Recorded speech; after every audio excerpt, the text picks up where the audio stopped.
All right, welcome, welcome, one and all. Class number 2 of Awakening Breath, where we're going to be continuing our exploration of Anapanasati practice, looking at the 16 exercises of Anapanasati. Without further ado, let's get into the content. Let's see, people still coming on in, so I'll be pressing some extra buttons as we go. Okay.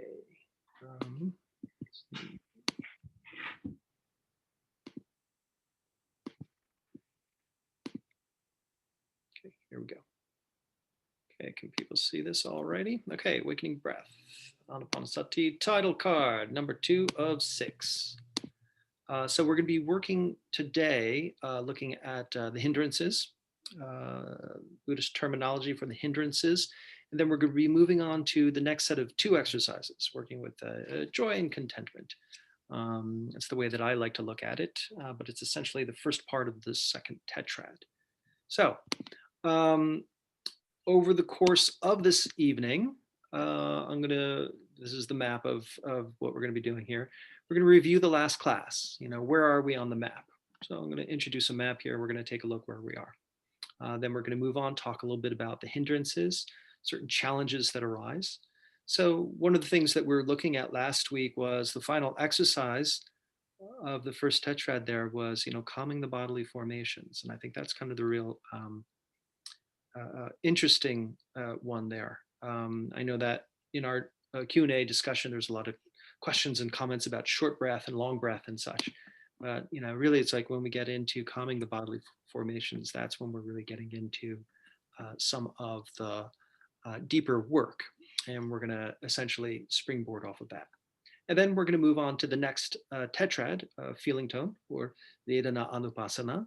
We're going to be looking at the 2 exercises there, working with rapture, or Piti, and then happiness, or Sukha. I tend to look at them a little bit differently, but we will get there. So starting off, this is kind of where we are. So this is the 16 exercises, and this is what we've unlocked thus far. So this column over here on the left is what we did last week. Yeah, so just breathing in long, one acknowledges they're breathing in long, breathing out long, one acknowledges they're breathing out long, and so forth. With short, then the language changed subtly. One trains oneself. I will breathe in, focusing on entire body. I'll breathe out, focusing on entire body. So that we notice that slight change of languaging of one trains oneself that continues on, that prefaces all of the instructions towards the end here. So this is what it is. This is a training. So if we're doing exercises and something's a little new, something's a little different, and it's just like, I don't like it, it's outside of my comfort zone, well, this is a training. We're trying to work at something that might be a little bit different. So again, I ask everybody to empty your cup, as it were, so that there is a sense of openness to something new.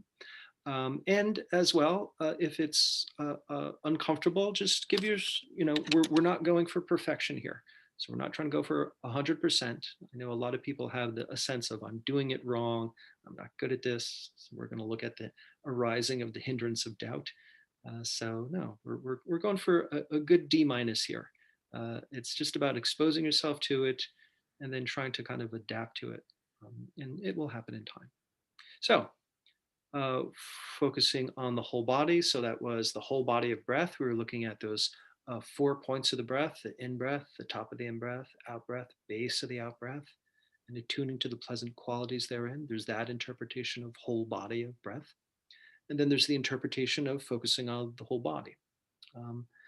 One way that we can look at this practice is, we start off with a very, very narrow contact, just bring our attention to the frenum, that little divot under the nose there. That's classically how many people have translated or interpreted the narrow focus point. But really, I translate a little more loosely, and anchoring our attention to a body part that breathes, be it the nose, throat, lungs, or belly. That's fine. So we're starting off with this very narrow focus. And as we progress through the 16 exercises, we're going to just continually widen this peripheral awareness. What does that mean? In vision, I am holding up these glasses, and that's the objective focus of my external visual plane. I'm seeing the glasses. I'm focused on that. However, I have peripheral vision. I can see in the background, there's my computer screen, there's the lights, peripheral vision around that. There's my library, there's the floor, there's the curtains in the window, and just this peripheral vision can widen. So using that analogy, we're going to be starting off with this very narrow focus on breath. And then as we work, there's a continual widening of this peripheral awareness. So hence from, narrow focus to full body. Yeah. Now then we're moving from the sense of just the breath to, all right, what are these things that are coming up that are attempting to obstruct us in one way or another? The bodily fabrications. So some people have interpreted calming bodily fabrications to, can we calm the breath? So that's very, very soft and subtle. That's one interpretation. Another interpretation is noticing what is the body creating? What is being generated or what is present in the body that potentially may be agitating, disrupting, distracting. And is there any way that we can bring a sense of calm to that? So part of it is, and this is an analogy that I like to use. We were talking last week a little bit about the different practices, the vipassana, shamatha, metta, or the insight practice, the calm abiding practice, and the generating of heart, more altruistic heart mind states. So in calming the bodily fabrications, can we have access to the calmness, the gladdening and balancing qualities of the breath that can bring a sense of calming in the body? We might notice that some areas might begin to settle in, feel a little bit more calm and concentrated, but then there's the pain in the neck, there's the worry in the mind, there's a little fluttering of anticipatory anxiety within the heart. These are the various fabrications that can be, how should we say, potentially distracting. So the analogy, when we're young and we're running around playing the game of tag, ideally we play that with base. Yeah, so we're running around and we're in the fray, and then it's just like, okay, I'm running to base. I have my hand on base. Nobody can get me. This is a safe place, and I can catch my breath, and I can relax, and I can feel safe. I can just ground and resource. And then when I'm ready, I go out and I run and run and run around. So it's always good to have that base to come back to. So I'm using that analogy as that's the shamatha component. That's the calm abiding. So we're cultivating this calm abiding within this focus on breath. But then we can leave base and we can explore a little bit. So the bodily fabrications, the things that are coming up that we can maybe bring a little bit of calming towards. So that itch that needs to be scratched, this hip that needs to be adjusted and want to stretch. And, the more that we kind of just move about in our meditation, we're just kind of wiggling the whole time. If we can commit to a sense of stillness, the sensations are up, the driver sensations are up, and can we bring a sense of calm? So it's the opening up, the turning towards, the making direct contact with the sensation. And can we bring some of that calm to that? Can we also have part of our hand on base as we're with the other hand contacting what that authentic experience is? Yeah? So, and can we contact it, bring in that sense of acceptance, the sense of equanimity that tends to calm our reactivity? We'll look a little bit more about that. Going forward tonight, we're going to be moving into this next tetrad, this next list of 4 exercises here. So we're going to be looking at Piti and Sukha, or rapture and happiness as they're translated. More on that later. Any questions on this piece? This is just the review. Okay. So the hindrances, what's that mean? For some of you, this is new. For some of you, this is review. So as always, for those of whom this is review, just reflect upon how your understanding of this has grown and your wisdom has deepened on this as you've been practicing diligently since last time we've talked about it. So this is the idea. There's a path. In early Buddhism, there's all these path references and path um, metaphors. So we can say we're at position A. I'm identified with my suffering. I have an untrained mind inclined towards distraction and agitation. And I'd like to get towards point B, which is a place of liberation, a place of awakening. Yeah. So Buddha talks about just this is the path from A to B, so to speak. Now then, every once in a while, some things kind of happen that block the path. So the obstructions, the hindrances, as it were. So that's what we're going to talk a little bit about. Um, okay, the Avarana Sutta, obstacles. Buddha is giving a discourse on the hindrances. Here it's said, sensual desire is an obstacle, a hindrance that overwhelms awareness and weakens discernment. And then here we have it's shortened because a lot of the sutras are very cut and paste. So they would cut and paste the phrase and just change one word. So ill will is an obstacle, a hindrance that overwhelms awareness and weakens discernment, and so on down the line with sloth and drowsiness, restlessness and anxiety, uncertainty is an obstacle, a hindrance that overwhelms awareness and weakens discernment. These are the 5 obstacles, hindrances that overwhelm awareness and weaken discernment. So here's a list. Buddha's saying, hey, we're on this path from A to B, and then there's this stuff that comes up, and they become an obstacle. And he lists 5 things. I translated them a little bit differently. Craving, aversion, unconsciousness, restlessness, and doubt. Those are the words that I feel more comfortable with. So what does that mean? Something arises. Let's look at this one. Craving. So it's that sense of anything that pulls you towards it. There's a sense. I think I just kind of arbitrarily erased things earlier. Well, anything that arises within the senses, that there's a sense of, oh, I like that. I want that. Yeah. We can just be mindful of our microphones and turn them off unless you have a question. So anything that arises, let's say I'm sitting here, I'm a little bit bored, I'm a little bit distracted, and then a fantasy, entertaining idea comes up. There's that sense of, ooh, I like that, I want that. Yeah. That's the element of craving that comes up that's goading me to lose connection with my experience to go towards something more pleasant. So again, referencing this idea, we were talking about this last week, the concept of dukkha, often translated as suffering, but it's a sense of being at unease that can happen. And one term that I like is it's the cleft between how I want things to be versus how things are. And that gap, the stress that gap causes. So what happens in that? So what can arise? There could be craving. I want that. Yeah? And that tension that brings distress. And there's that sense of craving. The other hindrance, next up, aversion.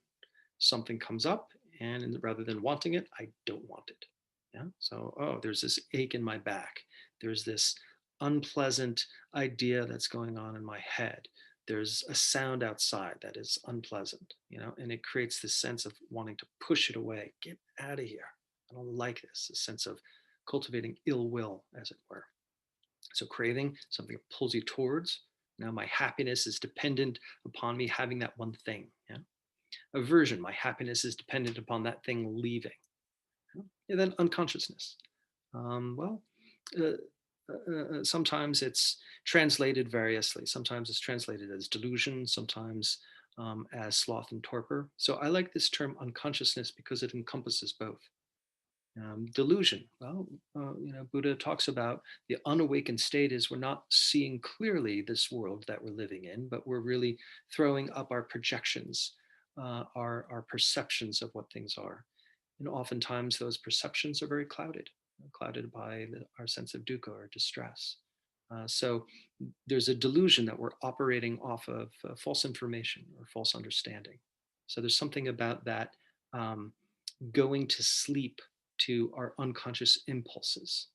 There's that delusional context. So there's that going to sleep, there's that unconscious aspect. And sometimes unconsciousness is just very, simply just the sloth and torpor, the lethargy that happens in our meditation. We go to meditate and instead we fall asleep. That's a fairly common one. So I like to say unconscious because anything that arises that just makes us break contact with our experience. So usually these three go together: craving, aversion, unconsciousness. They have a special title as the three poisons, because usually when there's one, there's the another. I'm sitting here and I'm just a little bored, a little agitated. I don't like it. It's creating some weeds in the garden of aversion.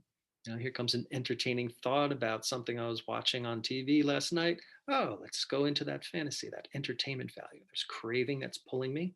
So a little bit of carrot and a little bit of stick happening. And then between the two, I lose contact and I kind of go unconscious into fantasy, planning, daydream. So it's kind of like a three-sided coin. The coin has the heads and the tails, craving and aversion, but there also has the rim that connects them together.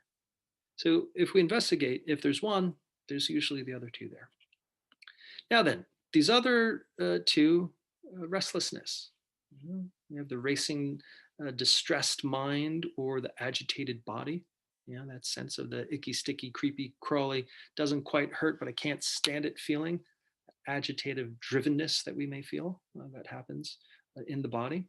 And likewise, it's a counter expression in the mind, constantly planning fantasy daydream. So the restlessness comes up as a hindrance that overwhelms awareness and weakens discernment. And then doubt. Doubt seems to be, the way that I view it, somewhat unique in that it has a little bit of a ego structure to it. There's a sense of a self within that. It's like that sense of, no, I can't do it. I'm not good at this. I'm not good enough. I'm whatever. Just put in your negative schema, your negative belief that robs you of your determination and perseverance.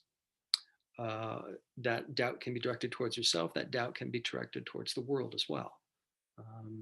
This practice isn't going to work. This technique isn't going to work. This class isn't going to work. Nothing's going to work.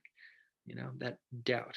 There's this paralyzing unsureness, or a sense of being sure that it's not going to work out. So yeah, whenever that comes up, there's, I don't know, oftentimes people experience it as a sense of a self-critical internal voice or this paralyzing feeling there. It really feels like there's a strong I am that happens within it. Either way, ladies and gentlemen, craving, aversion, unconsciousness, restlessness, and doubt, the hindrances that overwhelm awareness and weaken discernment. What does that mean? Usually when they arise, it knocks us off the path. So usually there's a sense of, oh, I'm trying to meditate, but there's a loud noise in the background. That's a distraction. My meditation is done. Well, can we just be clear about hearing and clear about, oh, here's the presence of aversion, creating an influence here. So I'm bringing this up as, calming the bodily formations. So as we sit here tonight, or even as you're sitting here now, just dropping your attention into the body. What is making this not the absolute peak perfect moment in your life? Is there some discomfort that's happening in the body? Is there some want for it to be different? Is there some want for some part of your experience to go away? Is there want to check out? It's the body restlessness. These are the particular fabrications, since in that first tetrad, focusing on the body, how do they arise in the body? So focusing on that breath part, the first stage, really trying to lean in, steep into a lot of the pleasant qualities. These are the things that we can kind of bring into our sensory experience. So whenever we're aware of something, we contact something, is there the presence of any of these hindrances there? So what do we do about it? Can we instead bring a sense of equanimity, a sense of acceptance? Well, right now, I wish that sound wasn't there, but it is. I can only accept it. Right now, I wish my cat wasn't knocking my pens and cup over, but there she is, and I have to accept it. The equanimity factor. So equanimity, I consider it kind of the the spray bottle that tends to dissipate and break up the waxy karmic buildup of the 5 hindrances. So I'm saying this as, to prep us. How is it that we can be prepared? Oftentimes when working with people that are newer to sitting, they might say, oh, I tried meditation, but, I didn't like it. I just found myself just kind of really restless, and a lot of thoughts were coming up and unpleasant sensations. And, I was kind of falling asleep, and I just had doubt about the whole thing. And so the response is, well, actually, you're doing it correctly. And you're correctly seeing all of the hindrances that are at play at most moments of your life. The problem is now that there is this awareness, or how is it that we can increase our awareness, increase our sensory clarity, and build some more tools about how to work with it. So the hindrances.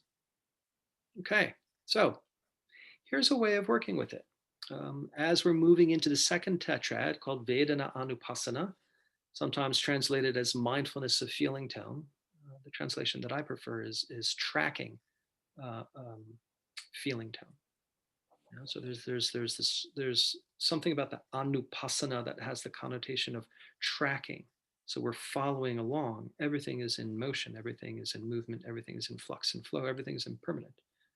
So moment by moment, just like we're constantly refreshing the web page for new information to be downloaded. Can we constantly refresh our experience of the present moment and notice, oh, here's the sensation. Okay, next moment, now it's over here. Next moment, now it's over here. So there's this fluidity and flow that happens. I'm offering this idea of working with Vedana because whenever the hindrances arise, what do? We climb up into our head and go into stories about it. It's human nature to try to seek refuge within our own mind. But unfortunately, the wheels go off the track at that point and things get very complex. So rather than getting into the stories and the narratives that we associate, we attribute, we try to make meaning of the sensations of the body, can we just notice, oh, that's unpleasant. Oh, that next thing is pleasant. Okay, that next sensation is rather neutral. So that's Vedana. Vedana is feeling tone. So traditionally what feeling tone means is essentially we're assessing the sensory stimuli as either pleasant, unpleasant, or neutral. And any potential moment, this kind of ache in my back, it's unpleasant. But a few inches around that sensation is rather open and neutral. I'm finding a little bit of a relief in that, in contrast to the unpleasant sensation, which that relief is pleasant. So I'm just kind of allowing my awareness to notice what's pleasant, unpleasant, neutral. And I'm not doing anything about it, except maybe meeting it with a sense of acceptance, equanimity. In this practice, we can attend to unpleasant by calming bodily formations. Yeah? So that's what we're trying to do. Notice the bodily formations that are unpleasant and just bring a sense of calm, a sense of acceptance, equanimity. Then, as we're moving into these next exercises, once those unpleasant bodily formations are quelled, equanimized, then we can move into this next thing, this next tetrad of Piti and Sukha, which is cultivating a skillful relationship with pleasant versus an unskillful relationship, which is having a sense of craving. So is there a question? Yes. Hi. Yes. What's up, Jeff? I'm taking it to the extreme. If you're in the unpleasant category, if you have like a very strong, sharp pain in a leg or something, or gut that is overwhelming or feels overwhelming,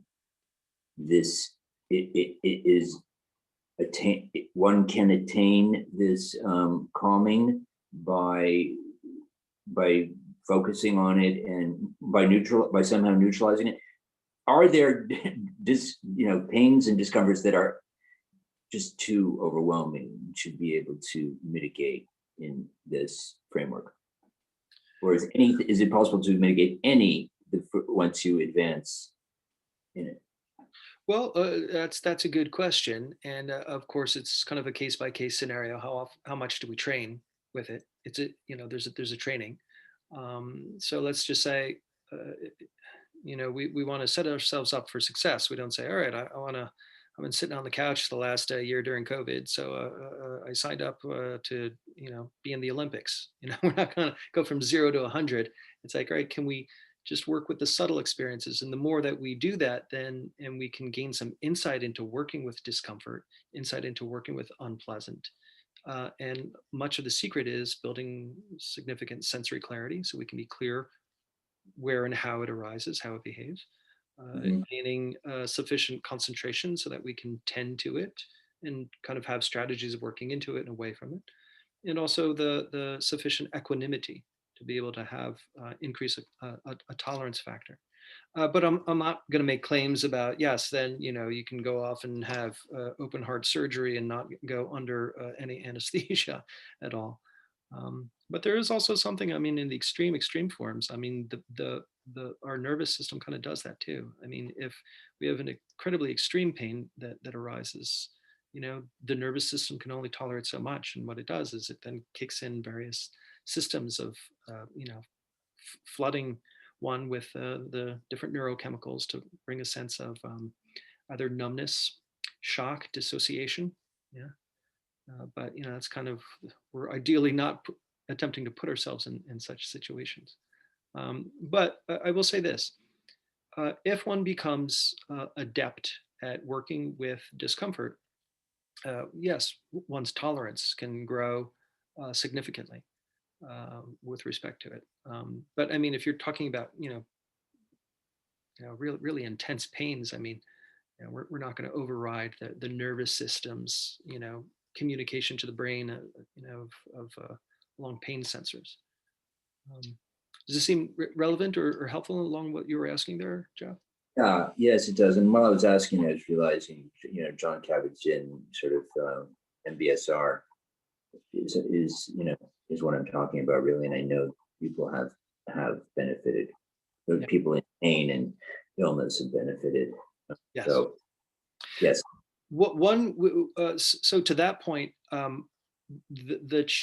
one of the things that we realize when we begin to open up and work with these hindrances, so to speak, is that we begin to realize that pain and suffering are two separate events. The problem is that, well, there's a pain that arises and there's an aversion to that pain that kind of coats it in a way. And this happens on kind of this very subtle pre-conscious processing level. We're just not aware of it. But if we begin to inspect, investigate, working with discomfort in our meditation, it's like our attention is able to kind of go kind of rather deep, so we can kind of access some of these experiences of, oh, here comes the pain, and now I'm seeing the aversion coming to cling on to it. But we can have sufficient equanimity with that so that it neutralizes the aversion.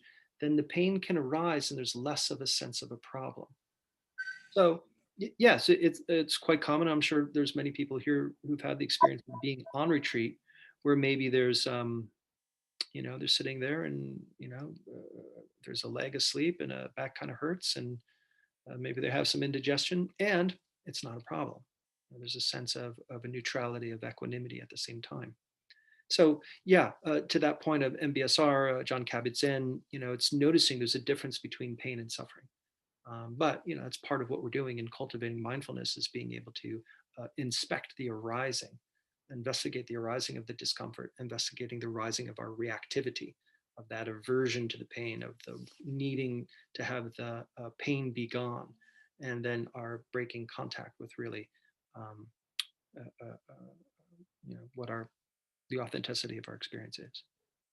Yeah. Thank you, Michael. Sure thing, Jeff. Something to look forward to. Pain. Okay. On that note, let's turn our attention towards the pleasant things. So right here, we're talking about the Piti Sukha. So here we have Anapanasati. He's a character that shows up in the, or a historical figure that is frequently referred to in the suttas. He was a very rich dude, a great benefactor, and patron to Buddha and the early Sangha. So in this course here, Anathapindika, the householder, surrounded by about 500 lay followers, went to the Blessed One, and upon arrival, having bowed to him, sat to one side. As he was sitting there, the Blessed One said to him, "Householder, you have provided the community of monks with robes, alms food, lodgings, and medicinal requisites for the sick. But you shouldn't rest content with the thought, we have provided community of monks with robes, alms food, lodging, and medicinal requisites for the sick. So you should train yourself. Let, let yourself periodically enter and remain in seclusion and rapture. That's how you should train yourself." All right, what's up with that? So here we have this patron benefactor. And what is he doing? He's generating good karma. He's generating merit. Hey, I did some good stuff for you guys. So somewhere in the ethers, I've got a little report card with a few check marks, and I'm getting some good karma that way. Yes, you're doing good karma, but I mean, if Buddha's saying, if you really want to become awakened, if you really want to become liberated, that's great to practice generosity. There's a lot of merit making that way. We're inclining our mind towards an expression of an ethical goodness.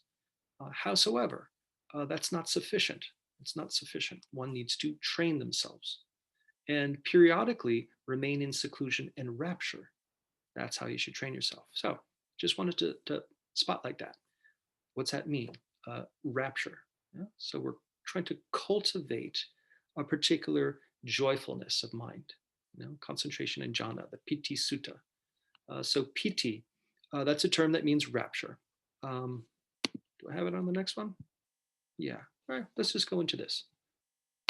So that Piti Sutta is referring to these next exercises. The first two exercises of the second tetrad of Vedenaanupassana. So number 5, one trains oneself, I will breathe in sensitive to rapture. One trains oneself, I will breathe out sensitive to rapture. Number 6, one trains oneself, I will breathe in sensitive to pleasure. One trains oneself, I will breathe out sensitive to pleasure. Okay, so pleasure and rapture. That seems kind of my first experience of that was, boy, that doesn't really sound very Buddhist. Aren't we supposed to, I don't know, deal with what is? And just to Jeff's point, shouldn't we be investigating a lot of our attachment and fixation on the elements of suffering? We shouldn't be, just trying to get high in our own heads, so to speak. Isn't that flaking out? Isn't that cultivating an attachment to pleasure? Isn't that, cultivating a craving in that respect? So there's two terms here, rapture and pleasure, piti and sukha. I'll translate it a little differently. So Vedenaanupassana, feeling tone, tracking the feeling tone. So we can have negative feeling tone or unpleasant feeling tone that's related to the uprising of the hindrances. So part of it is about working to neutralize, equanimize the hindrances. When they're sufficiently equanimized and there's sufficient kind of calmness and openness, can we turn our attention towards the pleasant feel tone? And can we essentially stoke that fire? Yeah? So this is beginning to take the conversation into jhana, which is deep states of concentration. That is not necessarily what's required of everybody for the scope of this course, but the practice can eddy out in that way of exploring deep states of concentration. Within classical jhanas, there's the 4 rupa jhanas and the 5 arupa jhanas, meaning the bodily jhanas and the non-bodily jhanas. And so the first 2 is, well, piti and sukha. So there's a rapture, and then there's the pleasure or happiness. How it works is this. Sometimes in deep states of concentration, sometimes there's states of flow, there's kind of upwellings of a sense of energy, or we can have this joyful quality. And if we permit and allow, that can somewhat proliferate and colonize our experience, so to speak. And it's a very pleasant, energetic component. Howsoever, the rupa jhanas is about, well, if we really go and look and inspect that sense of pleasure, there's something agitating in that. Can we zero in on that agitation and combat bodily fabrication and kind of extract that? It's like when we go to the stove to boil some water and we turn on the flame, we turn it on full, click, click, click, and then it comes on. Okay, great, now it's going. Now we can turn it down to the temperature we want. Yeah, so it's using that analogy. How can we stoke the pleasant feel tone so that it becomes sufficiently strong? And once it's established, we start to extract the agitating quality.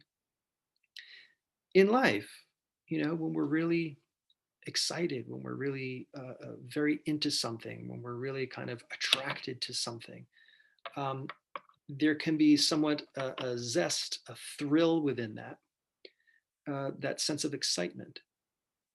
But that's not sustainable, because after a while, that excitement becomes agitating. There's an agitating quality. What happens if we take that anxious quality out? That excitement can then just kind of settle into a joy. So there's this sense of how is it that we can stoke that and then kind of like chill it out a bit. Yeah. So in the big picture, what's going on is we're trying to, again, I was saying this last week, create this vessel of the body, make it a safe, pleasant abiding. Normally, the body is something we're dissociated from. Myself, very cerebral dude. There's definitely a tendency to just kind of lose contact with the body. And sometimes we come into the body and it can feel agitated and achy. It's a place we want to escape from. And maybe it's a place that really, when we tap into stuff and we start to really feel what's going on, we can tap into some old unprocessed emotions and stuff. And it can feel unsafe, unpleasant. So part of this practice is about cleansing that, about purifying, about processing our experience in the body. So ultimately, it can become a place of a pleasant abiding, so that there's less of a draw of a want to run into one's mind. Can I ask you something, Michael? Yeah. Is Piti and Sukha consistently translated as rapture and pleasure? It is inconsistently translated as, though rapture is very much, I'd say, more consistently. Sukha, more often I hear it translated as happiness, joy and happiness. Okay. Yeah. Okay. So I don't know. I should have made that amendment here. Sometimes I kind of cut and paste from other translations. But okay, thank you. There is consistently that sense of kind of like the full burning and kind of the settling. That is definitely consistent. So again here, balancing the calming of the bodily formations of the hindrances, then incline oneself to cultivating the positive deep concentration. So how is it that we can enter and remain in, abide in these pleasant states of the body.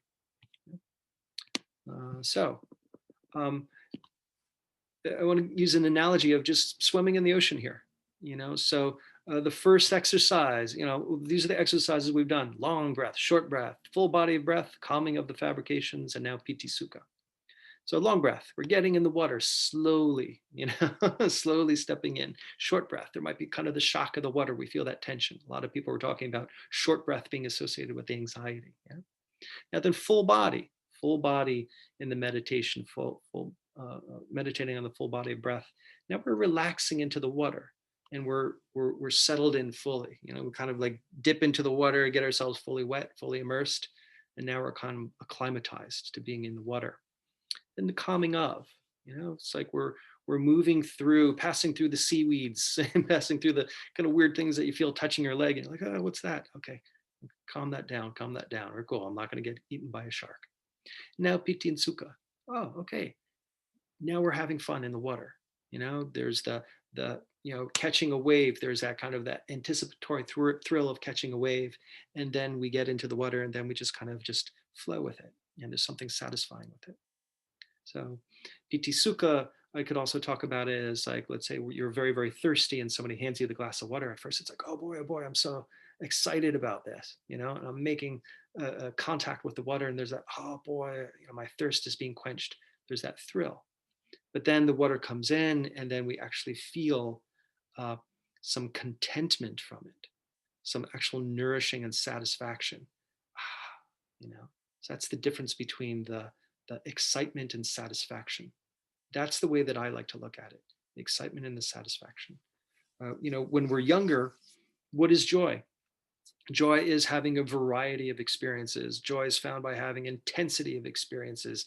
going after the novel, let's go to the amusement parks, the Ferris wheels, the roller coasters, let's just, turn it up.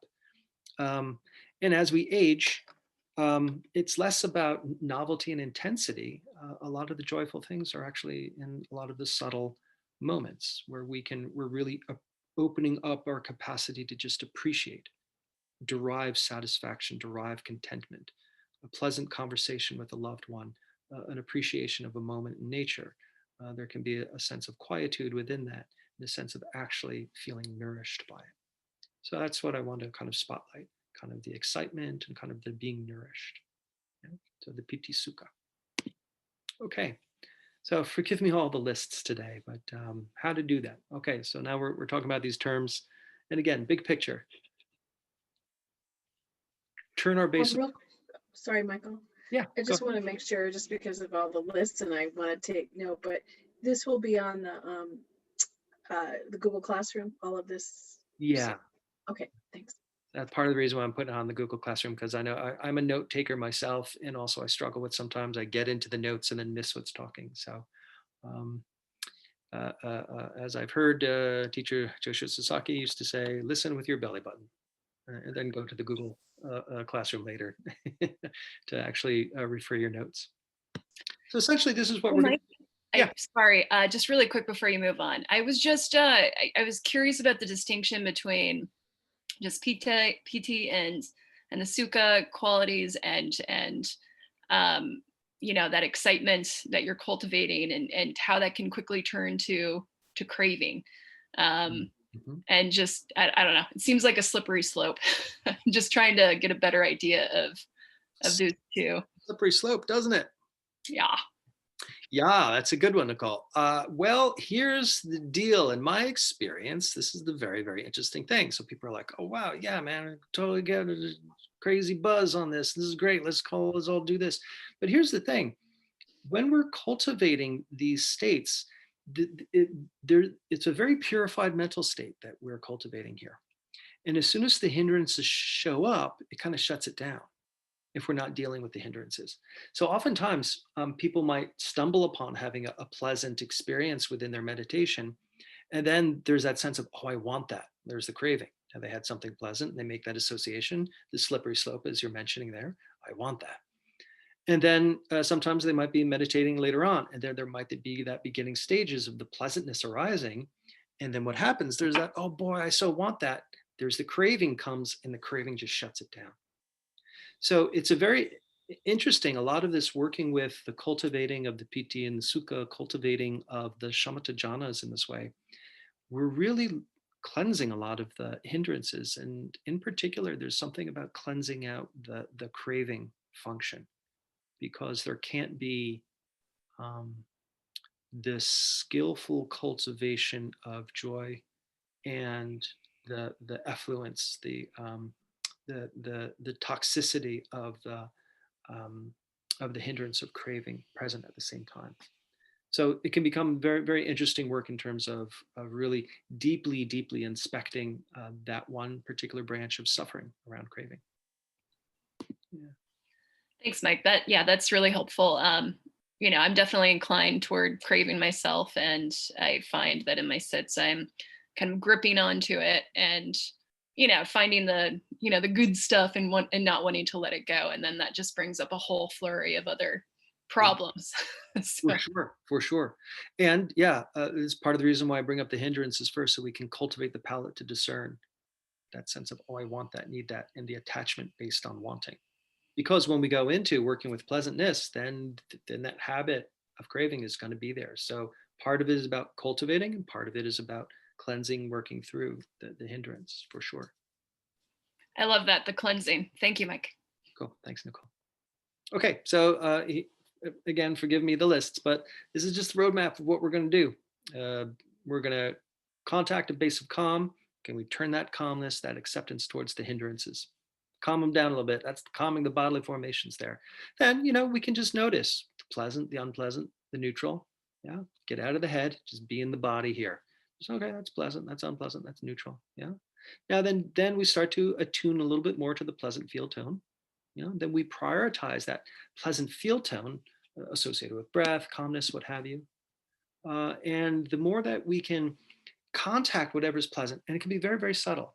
Any bonfire starts with a little bit of a spark. So you got to kind of get that friction in order to create the spark. You put that into the tinder, then that can go. So that's why what we're doing last week of looking, what are the pleasant qualities available in breath? We can attune to those, contact them, and give yourself permission to feel, oh, there's a subtle joyful quality there. Oh, there's a subtle relaxing quality there. Give yourself permission to feel what is pleasant about that. That creates another moment of pleasant that we notice. Give yourself permission to enjoy. That creates another moment of pleasant, creates another moment of pleasant. So we start to get on this positive feedback loop. And then, that can begin to incline ourselves towards the piti, maybe an energetic expression of joyfulness. And then how is it that we can bring that equanimity to that? Just the acceptance of it for however it is. If it wants to go, fine. If it wants to deflate, fine. Something about that equanimity tends to cleanse the hindrances as well, supporting whatever is skillfully pleasant about it. Yeah. Mike, So, yeah. you could give an example of a feeling or thought that you use this to get to Sukha with. Can you repeat the question there, Jeff? I'm not sure if I understand it. Give an example of going through this process. Mhm. Of noting a conceptual tone, a conceptual thought, tuning, prioritizing. What is the object that you are applying these to? Okay, so where is it that I'm finding the pleasantness that I'm attuning to? Oh, like, is this in response to a particular thought or other stimulus that you embark on this little process? Well, so in this case, I'm just talking about the formal sitting practice. I'm not talking about in life.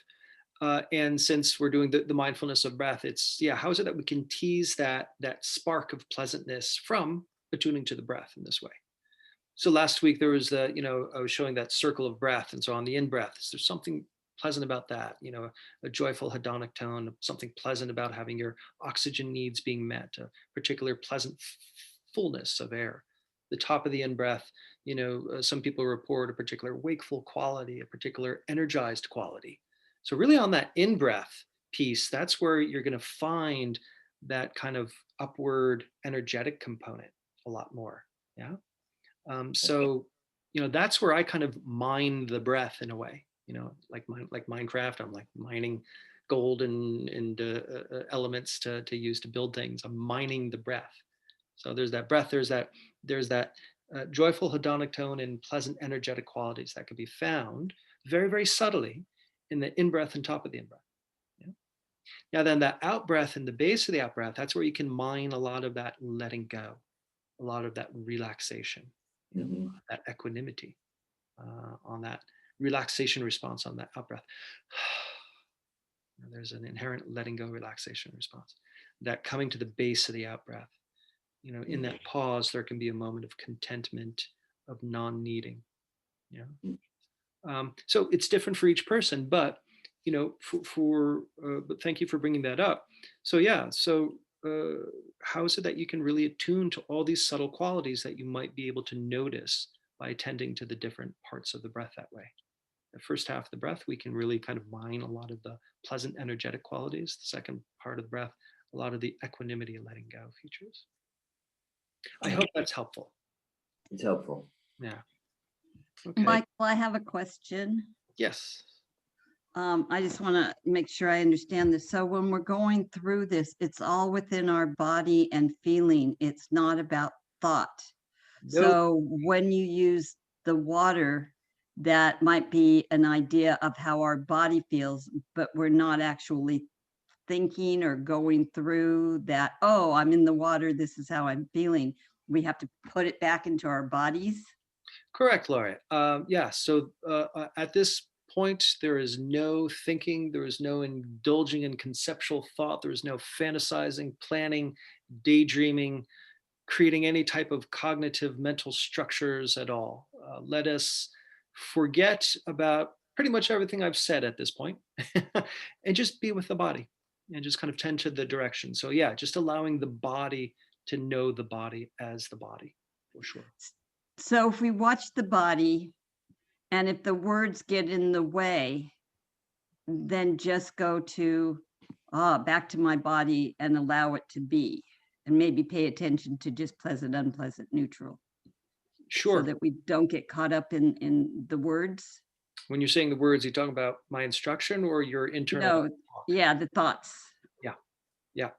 To the best of your ability, just try to leave all thought, all visual and verbal thinking in the back seat. If it's going to Okay. go on, we're just turning our attention somewhere else. Yeah. And hopefully, with as the hindrances quell, the drivenness to proliferate thinking will also begin to quell. All right. Who wants to sit? Allow yourself to come to a comfortable upright position.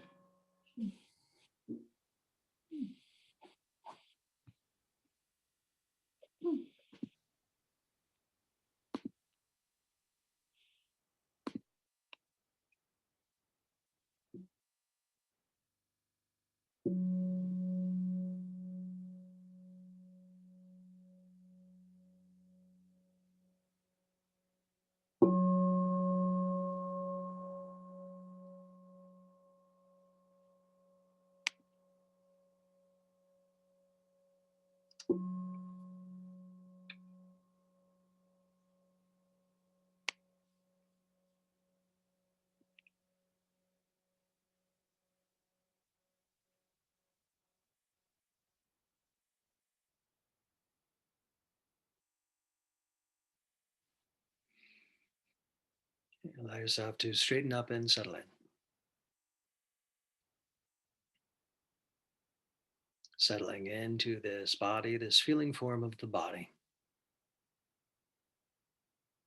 Settling into this inherent awareness of the body.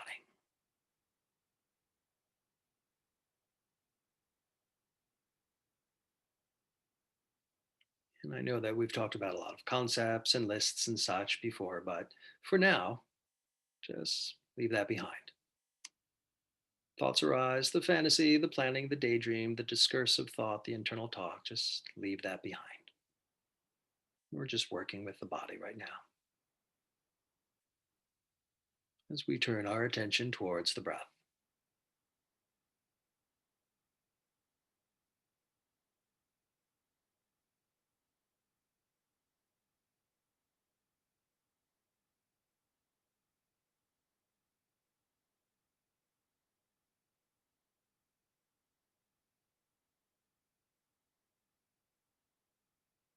So we can start off with a narrow focus, so anchoring your attention to a part of the body that is directly involved in breathing. Be that the nose, the throat, the lungs, the belly. Just anchor your attention here.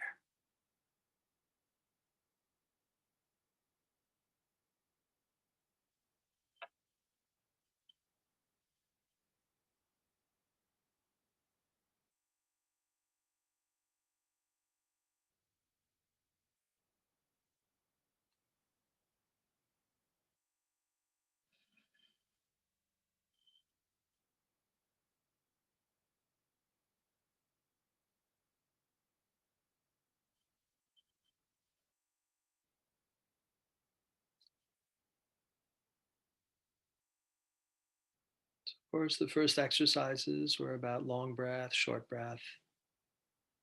And for now, just breathe however it is that you would like. Just settle in to this full body of breath. And that is to say, we can look at it as each aspect, each nuance of breath. That in breath, what is pleasant about the in breath? A particular subtle energy, invigorating quality, pleasant hedonic tone. Notice whatever is pleasant about that in breath.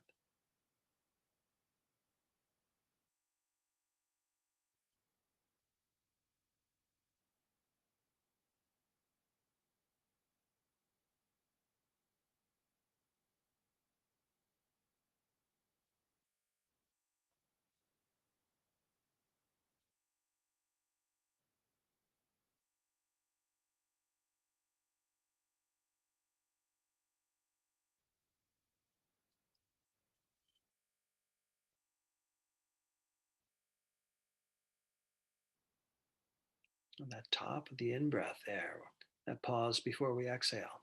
Is there anything pleasant about that?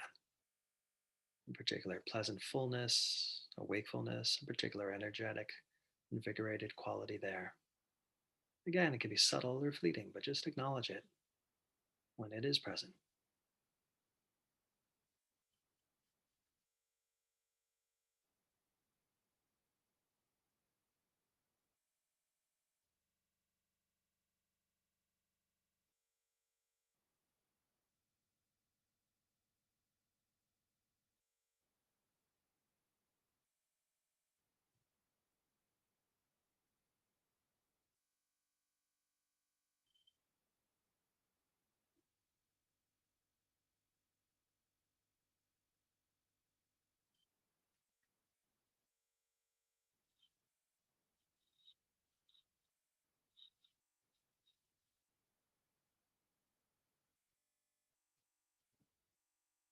And on that out breath, what is available there?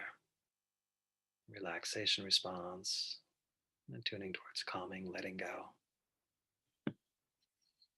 It's whatever is present for you. Just acknowledge it and give yourself permission to feel that.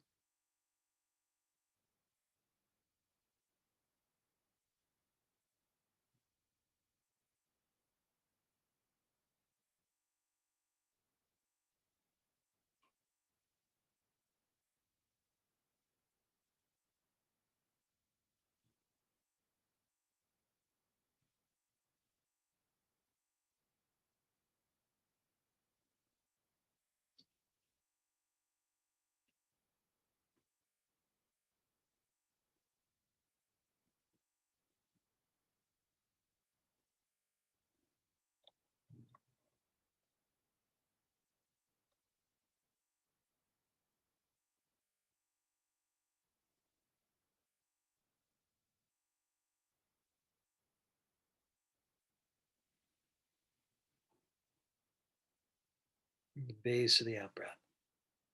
Anything pleasant there? A settledness, a contentment, an arrival. Whatever it is for you that's pleasant, acknowledge it. Give yourself permission to feel that.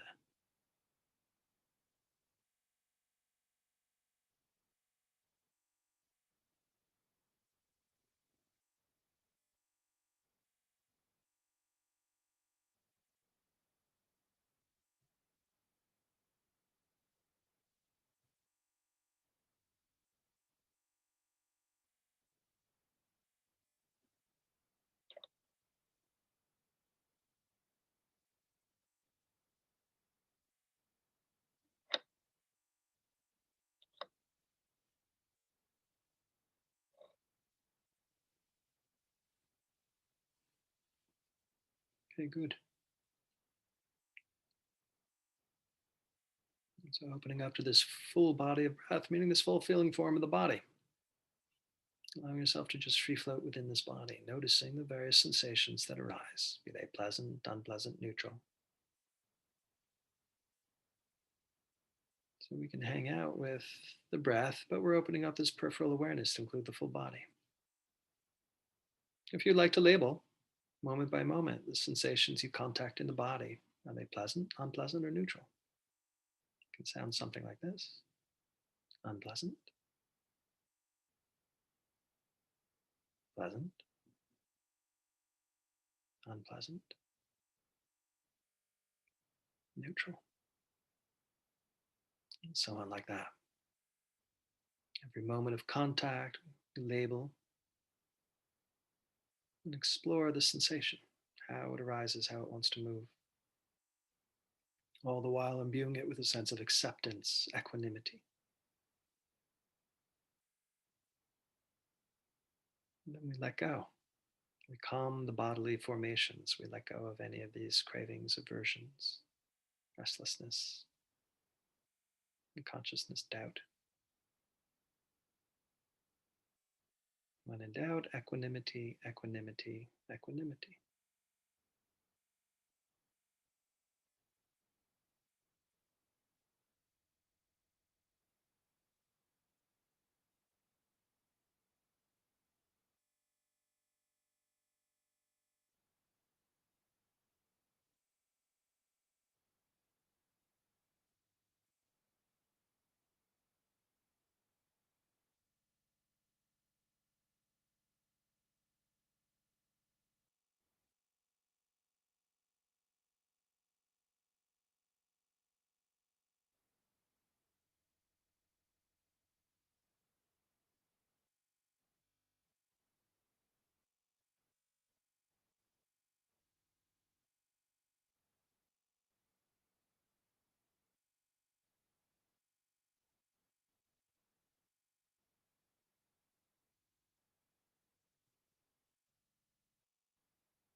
So if we notice for a while, what are the hindrances arising?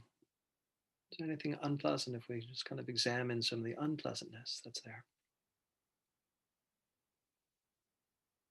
Just notice it where it's in the body, calming the bodily fabrications. Is there aversion towards some experiences and craving for other experiences? And just accept that's how it is, that's fine. You don't need to do anything about it. Bring a sense of acceptance, equanimity. And just notice if there's any relaxing or relinquishing that may happen.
Good. And so part of this, bringing a sense of calm, bringing that sense of non-reactivity, of acceptance, equanimity, hopefully begins to shift, change this landscape of the body somewhat. And that can just happen now passively in the background as we just turn our attention back to minding the breath, reconnecting with the pleasant qualities. So let's now begin to connect with the pleasant feel tone in the breath and how that may resonate out, ripple out into the body in regions and pockets and waves. Incline yourself now attuned to any pleasant qualities of breath and any pleasant sensations in the body. Allowing everything else to be in the background. And again, just monitor your expectations. This is a training. We're just beginning here. So no expectations. Just notice something pleasant. Give yourself permission to feel the pleasant, appreciate it. And in that appreciation is a pleasant moment.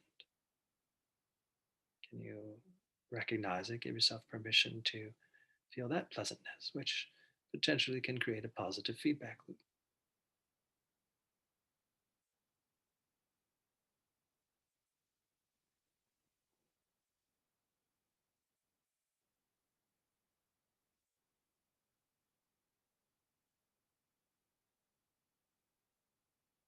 So at this point, it's about just giving yourself permission to explore and get into the yumminess of breathing and settling and calming. Any joyful qualities there.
The more that we can really attune and give ourselves permission to become ingratiated into whatever is yummy about the breath, that helps also to diminish distraction.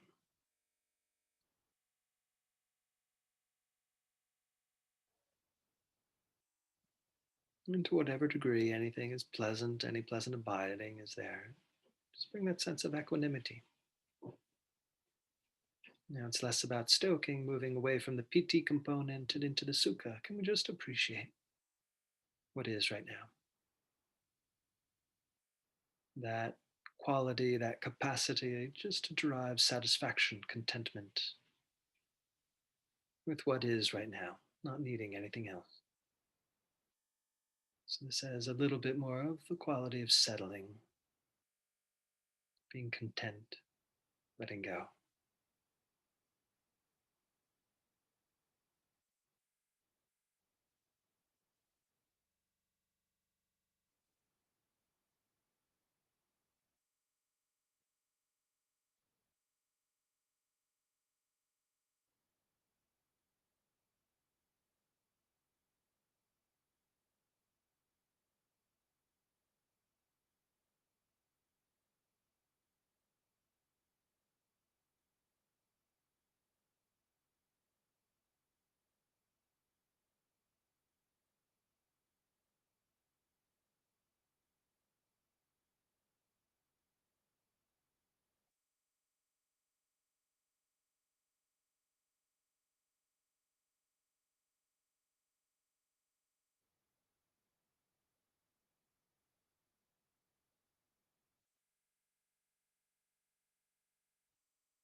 So at this point, just drop all technique.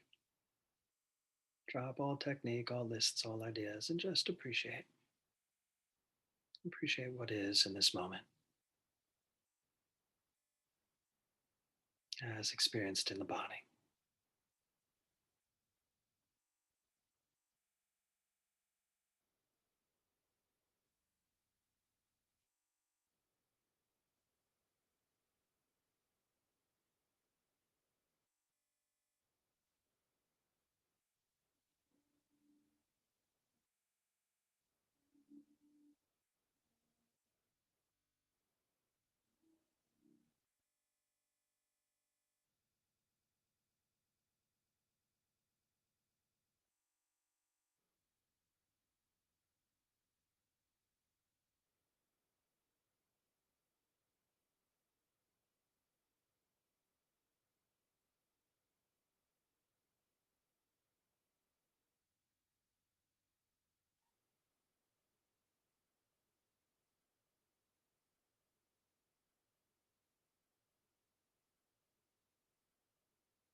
At ease, everybody. post-bell practice, allowing yourself to stay open to the merits that you've generated.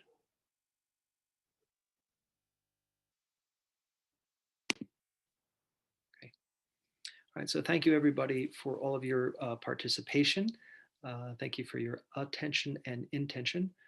So again, reference the Google class, go to YouTube, and I'll hopefully put this on sooner than later so you can come back to the video, check notes, and also use the resource of the guided meditation to help you with this practice. So homework for everybody, sit, just allow yourself to really get into your regular sitting practice. And try to keep in mind what we worked with today. So we can end the class with a dedication of merit. By the merits of these acts and other such virtues, may we attain a liberation for the benefit of all beings. We bow before those that come before us on the path, after us on the path, and those that walk beside us on the path.